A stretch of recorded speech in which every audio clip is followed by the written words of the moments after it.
안녕하세요. 연애 2년 반, 결혼한 지는 2년 된 30대 중반의 여성입니다.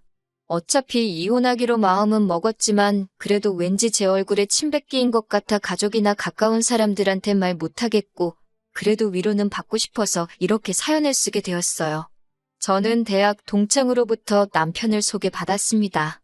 사실 제가 소개팅을 원했던 건 아니고 그쪽에서 우연히 제 사진을 보고 제 동창에게 다리를 놔달라고 했다고 들었습니다.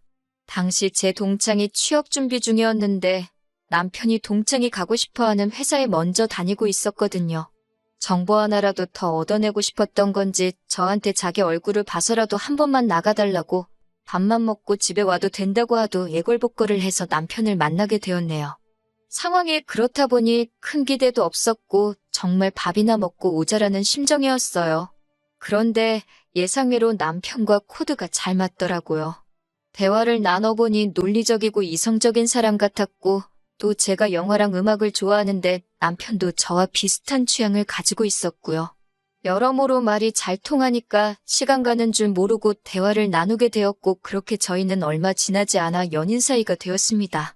사귄 지 2년쯤 되었을 무렵 남편은 저에게 정식으로 프로포즈를 해왔고 저도 결혼을 한다면 이 사람과 한다고 생각해왔기에 큰 고민하지 않고 프로포즈를 받아주었습니다. 하지만 본격적으로 결혼 준비를 하면서 큰 고비가 있었습니다. 돌이켜 생각해보면 그때 파혼을 했어야 했는데 제가 어리석었어요.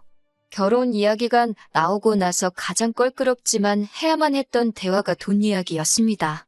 사귀는 동안 거의 반반씩 데이트 비용을 부담하고 있었고 둘 중 누구도 버겁다는 말을 하지 않았기 때문에 구체적으로 돈 이야기를 나눌 이유가 없었거든요. 하지만 이제 결혼식 비용부터 신혼살림까지 준비를 시작해야 했으니 어쩔 수가 없었지요. 저는 지방 공무원이고 남편은 일반 사기업에 다니는 회사원입니다. 당연히 제 월급은 남편에 비하면 현저히 적은 편이지만 저는 제 소유의 작은 아파트가 있습니다. 청약으로 당첨된 아파트였는데 부모님과 셋이 같이 살고 있었어요. 남편은 당연히 그 집이 저희 부모님 집이라고 생각했지 제 집일 거라고는 상상도 못했던 모양이에요. 제가 집이 있다고 하니까 어찌나 좋아하던지 입이 귀에 걸리게 생겼더군요. 아무튼 그 밖에 저는 모아둔 돈이 4천 정도 있었고 남자친구는 8천 정도 있었습니다. 저희가 사는 지역에선 1억 2천이면 아주 좋지는 않아도 평범한 빌라나 좀 오래된 작은 평수 아파트 전세 정도는 들어갈 수 있었어요. 그런데 남편은 완전히 다른 생각을 하고 있더라고요.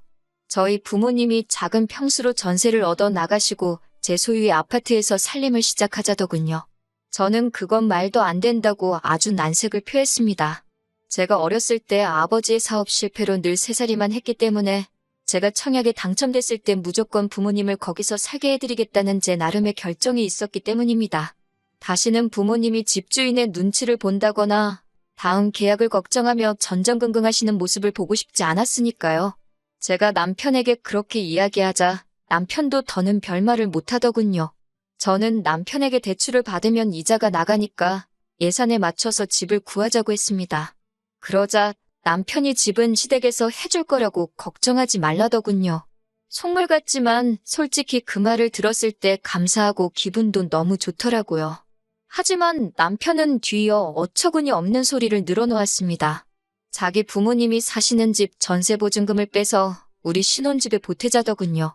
그러면 시부모님은 어디 가서 사시냐니까 같이 살아야지 그럽니다. 합가를 하자는 거냐고 물으니 자기 부모님은 한 집에 있어도 존재감이 하나도 느껴지지 않으신다는 둥 각자 알아서 자기 인생을 사시는 분들이라는 둥말도 안 되는 소리를 하더라고요. 제가 남편에게 훗날 시부모님이 정말 몸이 어디가 안 좋아지셔서 거동을 못 하시게 된다거나 그러면 같이 살 수도 있지만 지금 그런 게 아닌데 굳이 왜 두 집 살림을 합쳐야 하냐고 물었습니다. 그러자 남편은 자기가 받아들인 거 모르고 사귀었냐면서 시부모님 모시고 살 생각이 없었으면 왜 진작에 말하지 않았냐고 묻더라고요. 요즘 같은 세상에 신혼부터 누가 시부모님이랑 살지도 모른다는 생각을 하냐고 제가 다시 따지고 이런 다툼이 정말 2주 정도 계속되었습니다.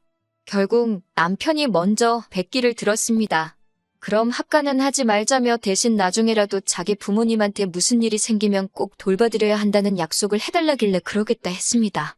그건 자식된 도리로서 당연하다고 생각했으니까요. 반대로 저희 친정부모님한테 무슨 일이라도 생기면 저 역시 남편의 도움이 필요할 테고요. 하지만 산 넘어 산이라더니 이번에는 남편이 따로 사는 대신 매달 시부모님을 경제적으로 도와드리자 했습니다. 제가 얼마를 생각하냐고 물으니 한 달에 30에서 50만 원 정도면 적당할 것 같다고요. 그동안에도 안 드리다가 갑자기 결혼하면서 드리고 싶어하는 이유가 뭐냐고 물었습니다. 그러니 장남의 도리라나요? 그런 논리라면 저도 작년이니까 친정부모님께 똑같은 액수로 챙겨드리겠다고 했습니다. 그러자 남편은 아들하고 딸하고 같냐더군요. 결국 화가 머리끝까지 난 제가 남편에게 파혼을 선언했습니다. 남편에게 헤어짐을 고하고 걸려오는 전화도 문자도 다 무시했어요. 그렇게 3일쯤 지났을 무렵 시어머니께 전화가 걸려왔습니다. 당신 아들에게 들었다면서 왜 그런 경우 없는 소리를 해서 제 마음을 아프게 한 건지 모르겠다고 미안하다 하시더군요. 적어도 어머님이나 아버님은 그런 걸 바란 적도 없고 바라지도 않는다면서 이번 한 번만 남편이 실언했다 생각하고 넘어가 주면 안 되겠냐고 다정하게 물으셨습니다. 결국 어머님의 설득에 저는 남편에게 다시 한번 기회를 주게 되었습니다. 남편 역시 저에게 사과를 했고요. 하지만 결혼식을 올리고 얼마 지나지 않아 저는 시어머니와 남편이 왜 그토록 저를 잡으려고 하셨는지 이유를 알게 되었습니다. 결혼식을 올린 지 2달 만에 시아버지께서 치매라는 걸 알게 되었거든요. 제가 어떻게 이런 사실을 숨길 수가 있냐고 화를 내니 시어머니와 남편 모두 그게 무슨 소리냐며 자기들도 몰랐다고 억울하다 했습니다. 심증은 있었지만 물증은 없었고 그 와중에 그나마 다행인 건 모르는 사람이 보면 건망증 정도로 보일 만큼 경증이었다는 거예요.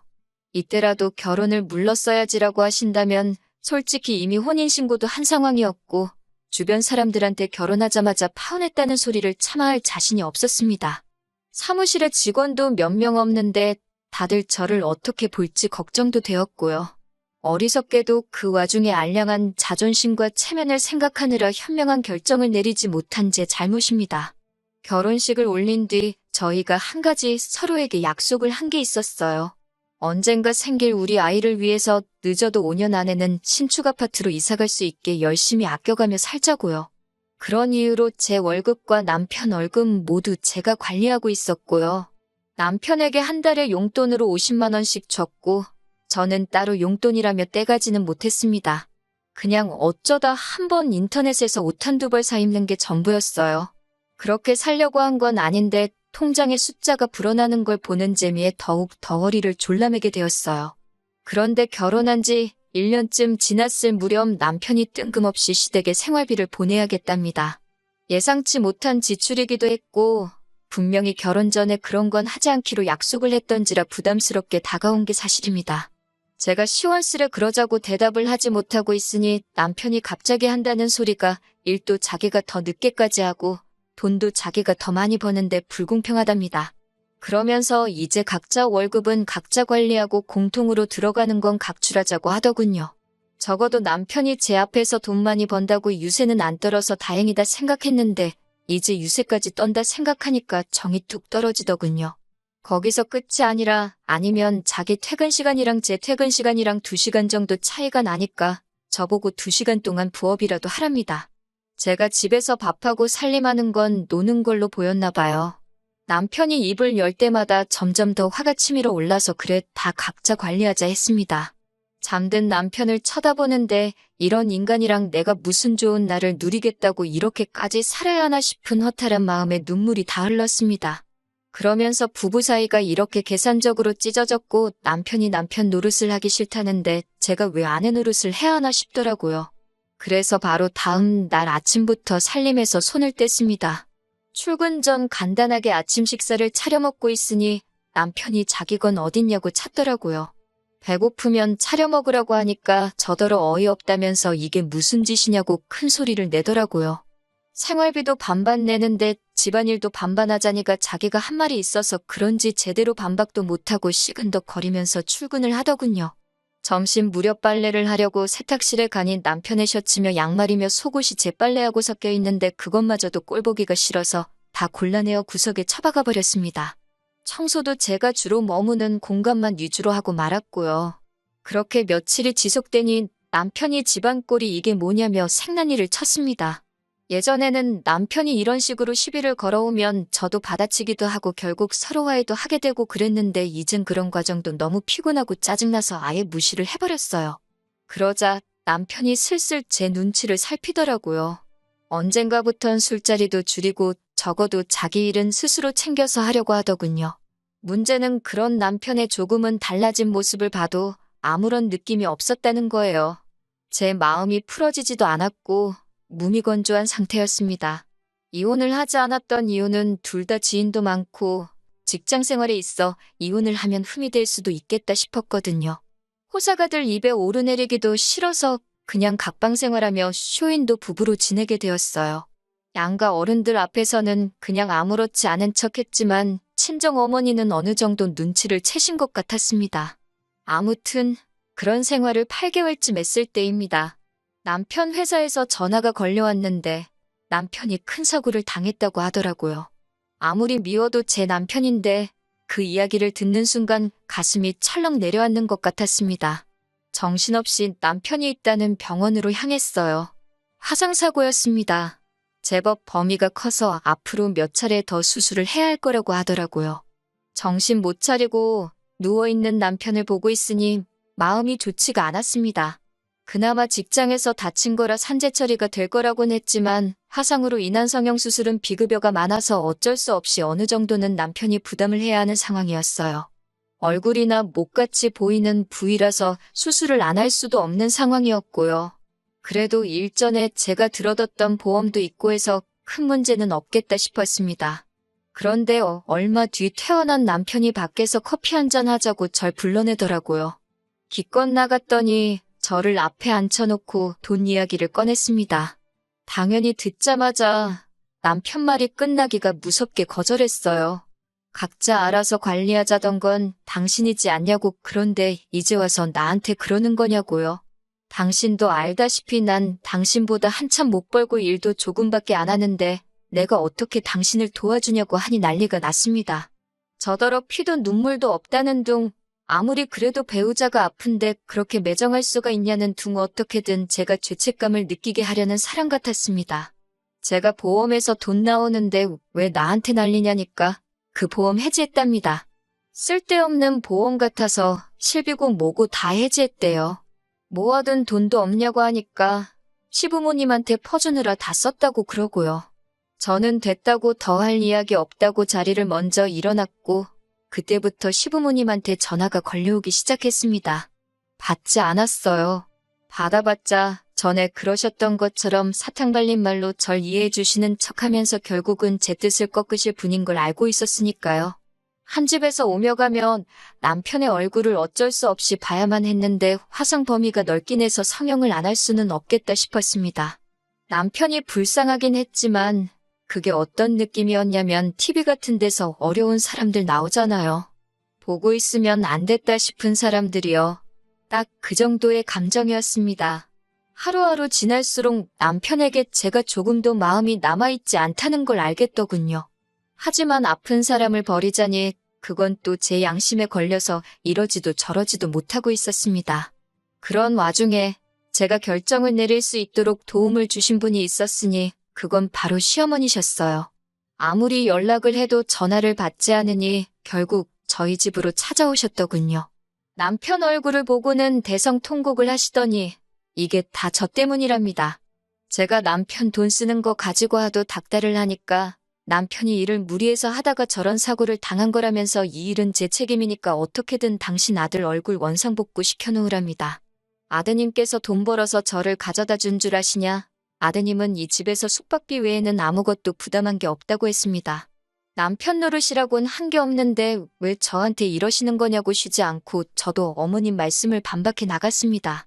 그리고 동시에 이제 정말 남편과 헤어져야겠다 싶더라고요.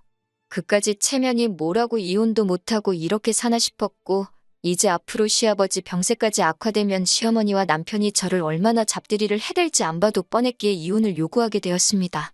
당연히 남편은 안 한다고 난리가 났고 저는 그럼 소송으로 갈 수밖에 없는데 그러면 변호사비 들고 수임료 떼주고 나면 당신 손에 얼마 남는 것도 없을 거라고 친절하게 알려줬습니다.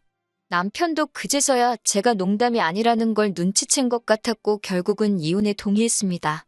마침 전세 계약 기간도 거의 끝나갈 무렵이라서 전세 보증금도 수월하게 제 몫을 다시 챙길 수 있었고요. 그렇게 저는 이혼에 성공했고 지금은 자유의 몸이 되었습니다.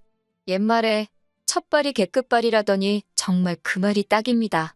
처음부터 파혼했으면 서류가 지저분해질 일도 없었을 텐데 그 생각만 하면 억울하고 화가 나긴 하지만 지금이라도 이렇게 벗어날 수 있어서 다행이라고 생각합니다. 당분간은 저도 운동 좀 하고 취미생활 좀 하면서 살고 싶어요. 친정 부모님과도 좋은 시간 보내면서요.